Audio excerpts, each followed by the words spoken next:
오늘 말씀은 빌립보서 2장 5절로 11절까지 말씀을 가지고 빌립보서 11번째 강해 설교를 하도록 하겠습니다. 지금까지 드렸던 말씀 빌립보서 1장에서 2장 지난주 초반부 1절로 4절까지 말씀, 그리스도를 중심으로 살아라. 그렇게 하려면 두 번째로는 그리스도처럼 살아가라.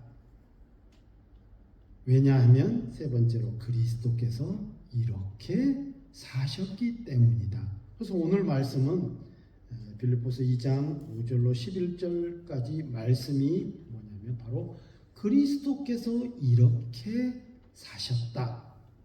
그런 말씀을 지금 전하려고 합니다. 그래서 이 빌립보서 2장 5절로 11절은 기독교 중심적인 부분이라고 볼 수 있어요. 신약 성경 예수 그리스도의 본질, 그리고 예수 그리스도의 낮아지심, 그리고 예수 그리스도의 높아지심, 이것을 가장 압축적으로 보여주는 말씀이에요. 늘 외워야 되는 말씀입니다. 아주 중요한 구절입니다. 지난주에 살펴본 빌립보서 2장 1절로 4절의 이 겸손과 그리고 다른 사람을 더 낮게 여기는 삶, 이것이 어떻게 가능한가? 여러분 한번 기억해 보시면 그것은 오직 관계성 속에서 지속 가능하다 하는 말씀을 드렸습니다. 사랑하기 때문에 또 그런 관계 때문에 낮아질 수 있고 겸손할 수 있고 다른 사람들을 돌아볼 수 있고 그런 거죠. 그것이 만약에 의무적이다 그러면 도덕적인 그리고 윤리적인 종교로 전락할 수밖에 없습니다. 그렇게 된다면 그런 일을 하는 데 있어서 쉽게 무너지고 에너지가 떨어진다, 그런 말씀을 또 드렸습니다. 그래서 이렇게 겸손과 그리고 다른 사람을 낮게 여기는 이 복된 삶이 어떻게 지속 가능한가? 거기에 대한 답이 바로 오늘 본문의 말씀이다. 그런 내용이에요. 2장 5절로 11절. 그리스도께서 그렇게 사셨기 때문에, 그래서 5절 말씀을 보면 너희 안에 이 마음을 품으라 곧 이 그리스도 예수의 마음이니.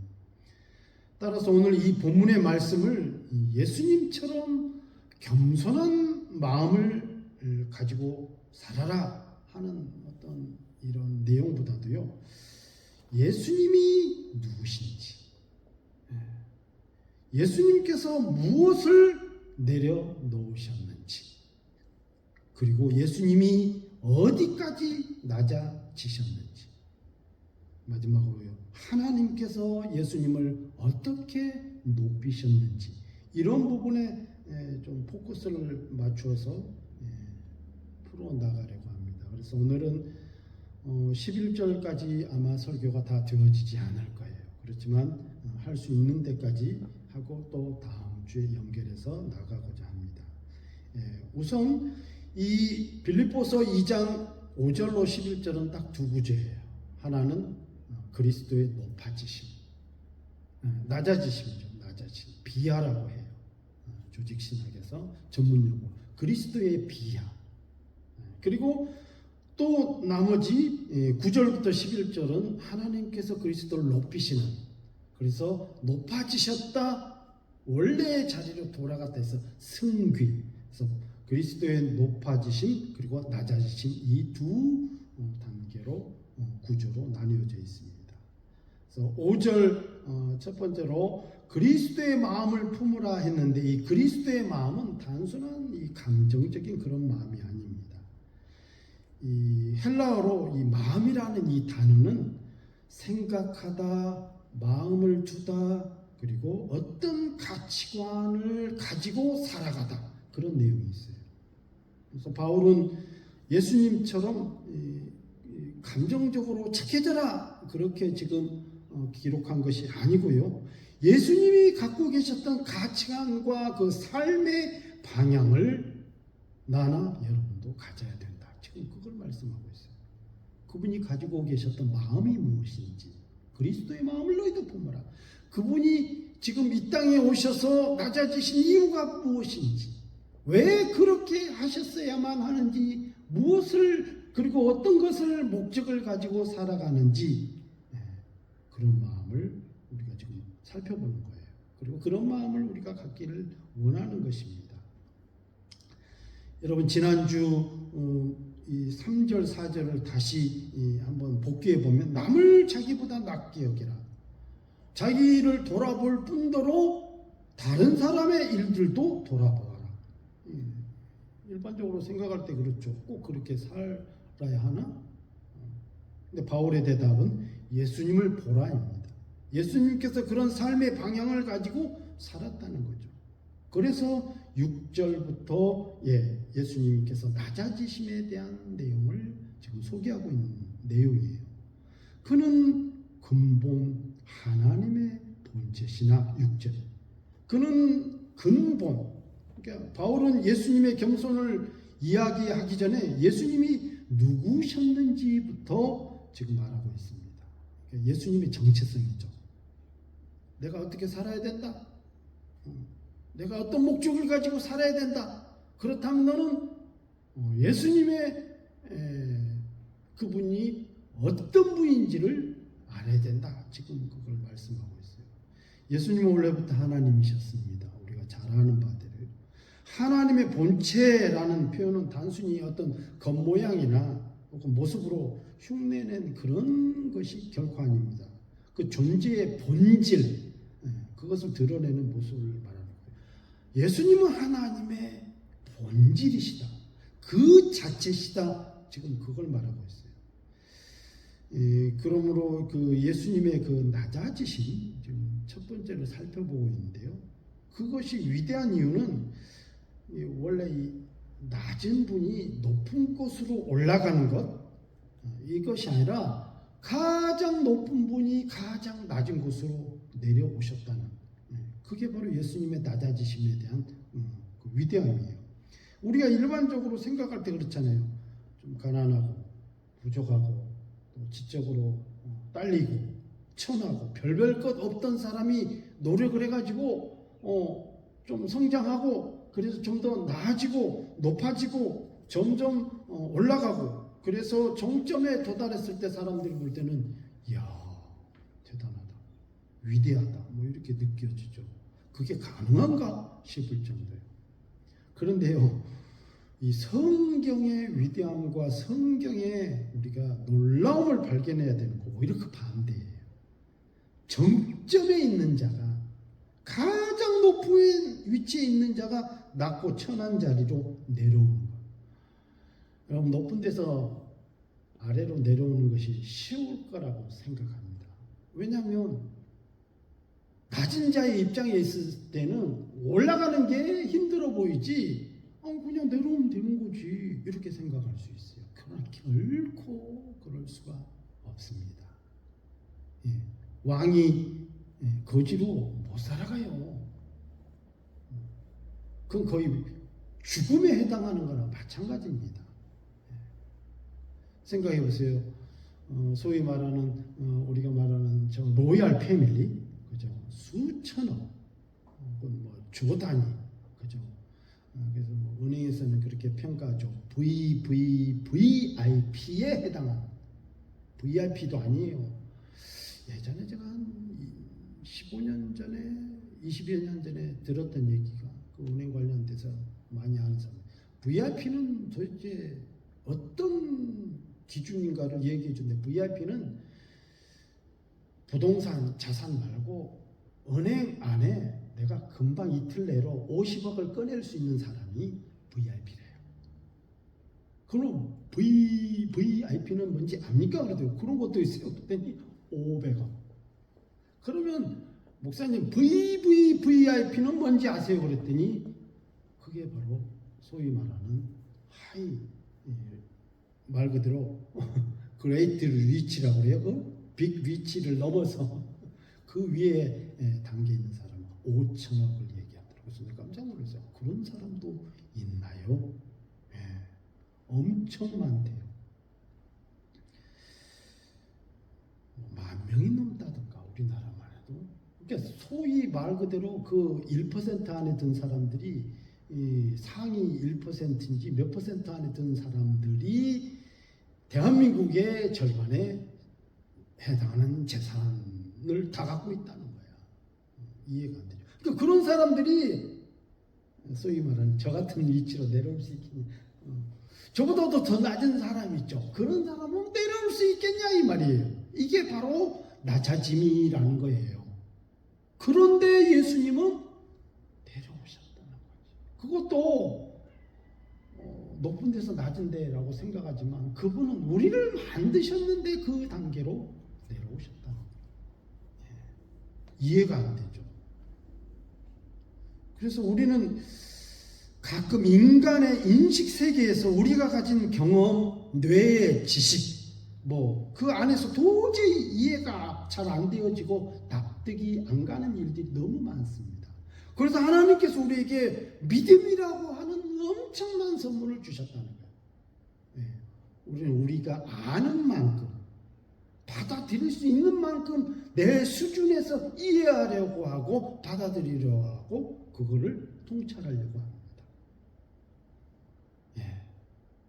근데 믿음이라는 것은 내 그릇과 관계가 없는 거예요.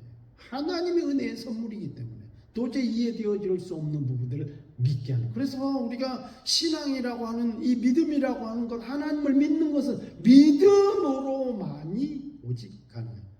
아는 수준으로, 지식 수준으로, 어떤 경험 수준으로 따지면은 머리 똑똑하고 공부 잘하는 사람들이 다 구원받게요? 돈 많은 사람들이 다 구원받게요? 그렇죠. 경험이 많고 실력이 좋은 사람들이 다 구원받게요? 건강한 사람이 아니라 이거예요. 그래서 건강하지 않든 가난했든 나이가 많든 경험이 없든 있든 부유하든 관계없이 그런 일 외에도 이해가 안 되어지는, 납득이 안 되어지는 그 무수한 일들을 다 받아들일 수 있는 믿음이라는 선물.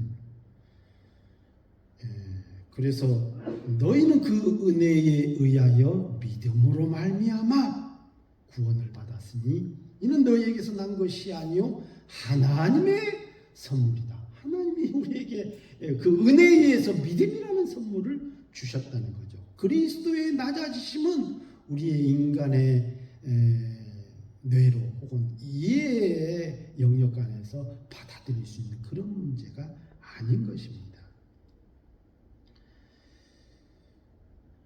그리고 하나님과 동등됨을 취할 것으로 여기지 아니하시고, 예수님은 하나님이시기에 하나님과 동등하셨습니다. 그런데 그것을 붙잡고 자기 유익을 위해 사용해야 할 권리, 당연한 거죠. 하나님이시니까 그런 권리로 여기지 않으셨다. 여기서 중요한 것은 예수님이 하나님과 동등하지 않았다는 그런 말이 아닙니다. 오히려 하나님과 동등하신 분임에도 불구하고 그것을 내려놓으셨다. 뭐 때문에요? 저와 여러분 때문에. 그래서 자기를 비워, 오히려 자기를 비워 종의 형체를 가지사 사람들과 같이 되셨다.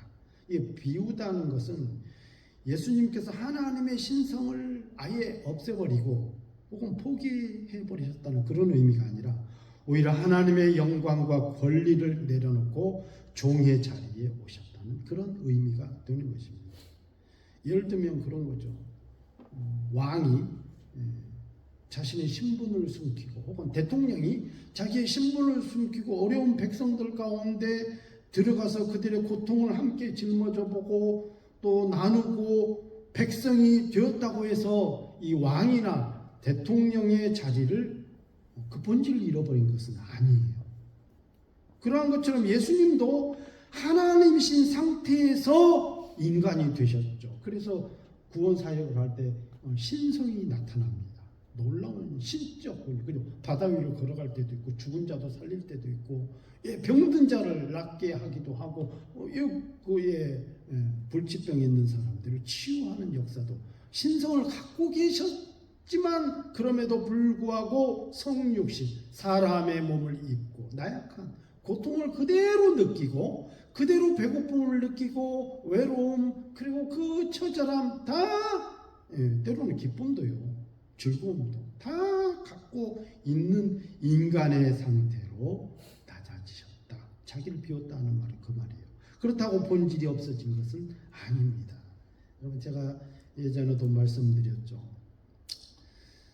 지난 5월 8일 어버이날에 지금 현재 우리 이재명 대통령께서 저는 처음 알았어요.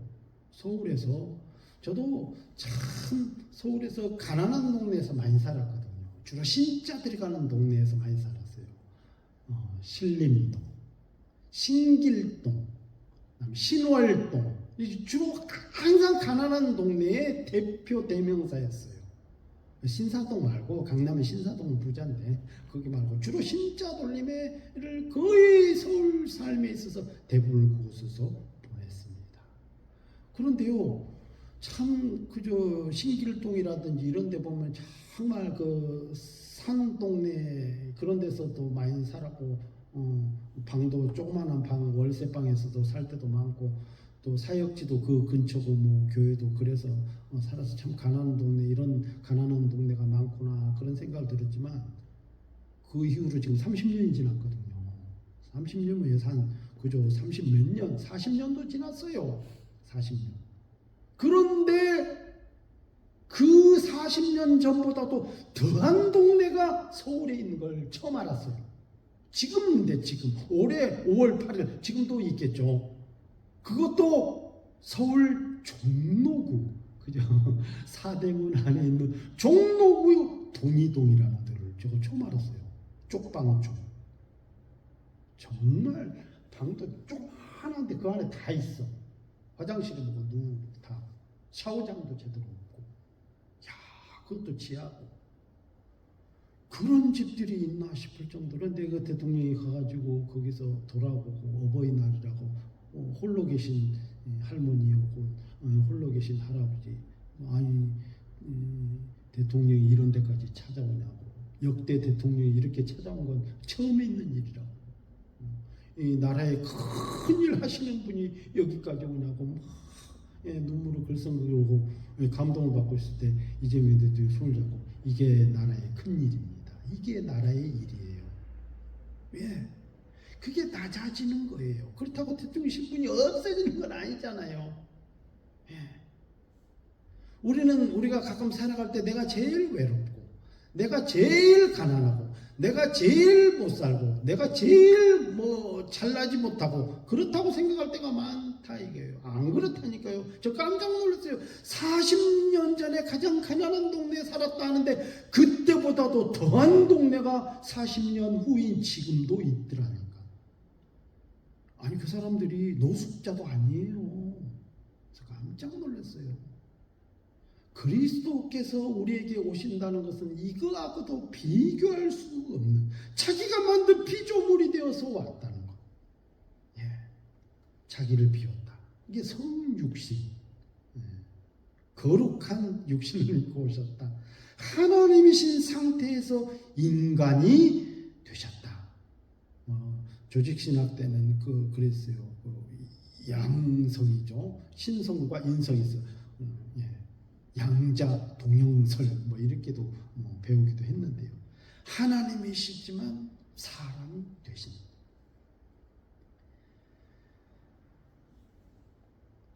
인기가 있거나 영향력이 있거나 그래서 물질적으로나 기술적으로나 많은 것을 누릴 수 있는 자가 어려운 자들과 함께하고 그들을 이해하고 힘이 되어주고 도움을 주는 이러한 모습들 그렇다고 그런 사람들이 자신의 지위를 잃는 것은 결코 아닙니다. 예수님이 그러신 거예요.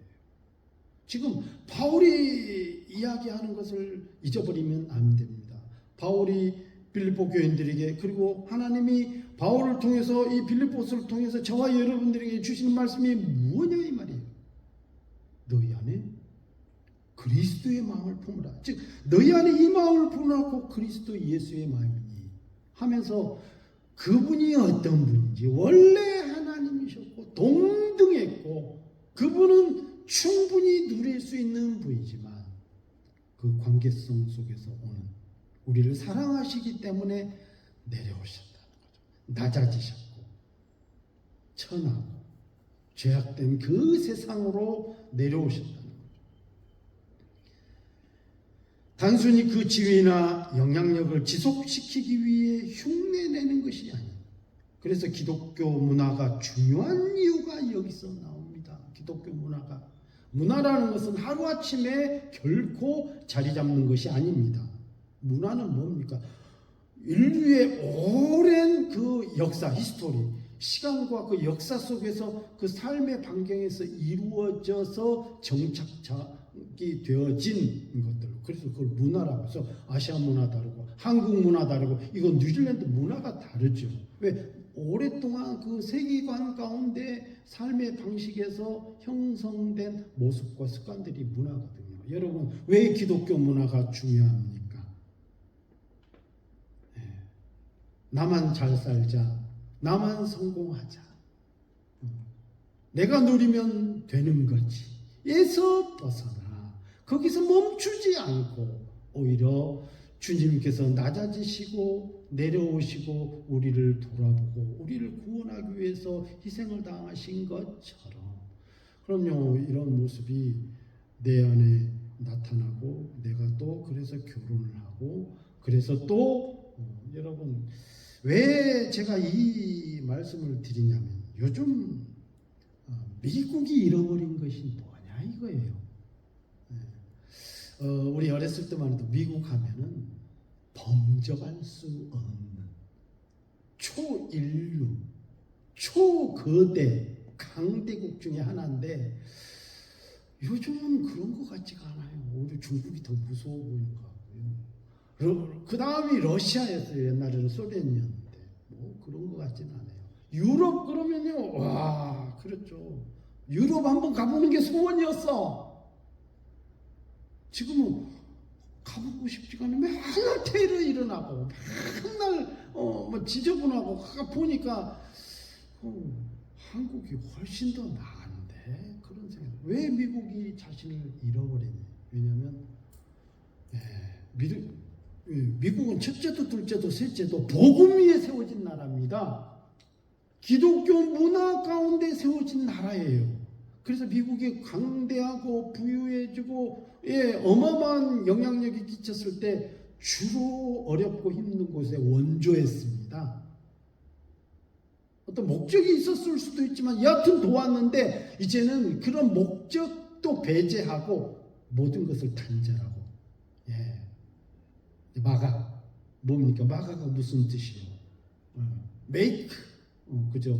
아메리칸 뭐 다시 그레이트 어게인인가? 미국을 다시 위대하게. 전에는 미국이 우리는 지구 방위대, 지구를 책임지는 나라, 우리만 잘 사는 것이 아니라 온 인류를 평화롭게 하는 그런 유엔이든 뭐 하다못해 나토도 모든 그런 피스, 이게 평화와 관련된 곳에 전부 지원하는, 그리고 지원 규모가요 압도적이었죠. 다른 선진국들이 감당하는 거 다 합쳐도 미국의 2배, 3배보다 더 적었어요. 압도적인데 지금은 그런 것도 다 단절하고 있어요. 왜 그런 걸 잃어버렸냐? 왜 그런 것들에 무너졌기 때문에.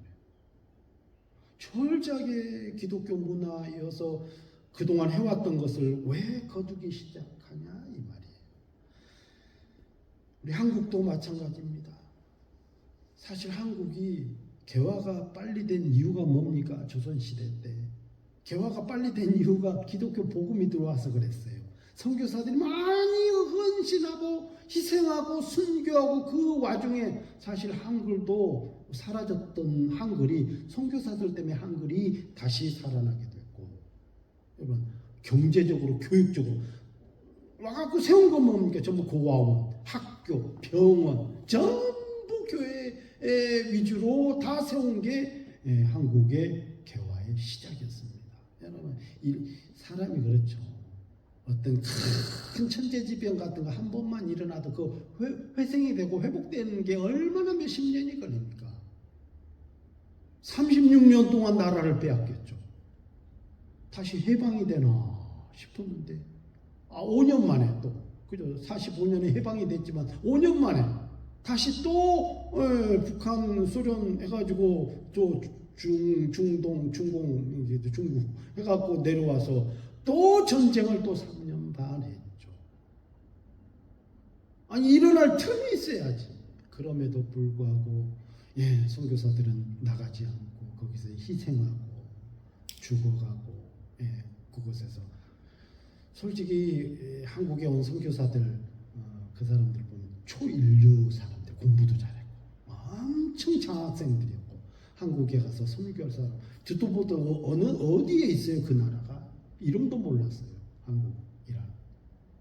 그런데도 차원에서 교수가 되지 않고 전부 선교사로 차원에 와서 쏟아붓고 병원 짓고 복지관 짓고 고아원 짓고 얼마나 고아가 넘쳐났습니까? 전부 부모 다 죽었죠.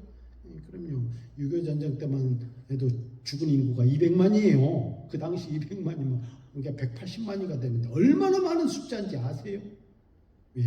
거의 인구의 몇십 프로가 다 죽은 건데 그런 남은 거는 다 애들이죠. 그 다 책임지고 감당하고 그래서 지금 대한민국이 뭐 기독교 국가는 아니지만 기독교 국가 같은 위치에 있죠. 어떤 아프리카 가면 원조해 주잖아요. 또 어느 아시아 원조해 주잖아요. 또 어떤 나라에 무기가 필요하면 퇴역된 무기도 완전히 파쇄하지 않고 그대로 수리해서 갖다 주잖아요. 도와주고. 미국은 한참 잘 나갈 때는 원조 많이 하고 그랬는데요. 미리 전 세계 혹은 곡식들이 전 세계 몇십 프로를 해당하는 그 광활한 미 대륙에서 재배되는데 생각해보세요. 가다가 돈이 없어서 지불을 할 수가 없다 그러면 바다에 쏟아부면 돼요. 그 미리 남 도와주면 되는데. 많이 그랬어요. 우리 어렸을 때 그런 얘기 많이 들었어. 교육 들을 때. 그런 일들을 감당하라고 하나님이 부강케 하고 복음을 줬고 이게 누구가 아니고 은혜의 선물이잖아 하고 주셨는데 바로 그겁니다. 지금 유럽도 마찬가지고요. 지금 다 실추돼서 계속 나락으로 떨어지고 있는 중입니다. 열심히 살려고 하는 그러한 의지도 다 사라졌고요. 여러분 믿음의 사람들이 어떻게 삶 속에 살아가야 되는지 압니다. 우리 주님은 오히려 열심히 살아갈 뿐만 아니라 오히려 낮아지시고 내려오셨다 이거예요. 누릴 수 있음에도 불구하고 죄 가운데 들어오셨다 이거예요. 우리를 살리고자. 여러분이 공부하는 목적이 뭡니까? 일하는 목적이 뭡니까? 먹고 사는 거는 조금만 일해도 충분히 먹고 살아요. 얼마든지. 우리 굶지 않을 정도 수준으로 다 살고 있어요. 집이 없어도 부유해요 우리 다. 30세끼 다 먹잖아. 다 차 입고 옷 다 잘 입고 있고 누릴 거 다 누리고. 하나님께서는 오늘 저와 여러분들에게 그리스도의 마음이 단순히 아까 말씀드린 대로 감정적인 것이 아니라 자격과 조건은 충분하지만 그럼에도 불구하고 그분이 어떻게 하셨는지 그래서 너희는 그리스도처럼 살아야 된다. 왜? 은혜를 주신 그분이 그렇게 사셨기 때문에 그래야 너희가 그리스도 중심으로 살아갈 수 있단다. 지금 그걸 말씀하고 있는 겁니다. 이 말씀을 기억하면서 우리 스스로는 그리스도처럼 살 수가 없습니다. 그러나 은혜를 주신 그분이 그리스도께서 그렇게 살았기 때문에 우리는 그리스도처럼 살 수가 있습니다. 왜요? 부모가 자식을 위해서 그렇게 하면 자식도 그렇게 하더라고요. 부모가 악하면 자식들 악해지는데 제가 아까 문화 말씀드렸죠. 부모가 하는 대로 하더라니까. 부모가 열심히 믿음 생활하면 자녀도 그렇게 해지는 거예요. 부모가 선하게 살면 자녀도 그렇게 선하게 사는 거고. 그게 바로 그리스도 중심으로 살아갈 수 있는 원동력이 아니냐 이 말이에요.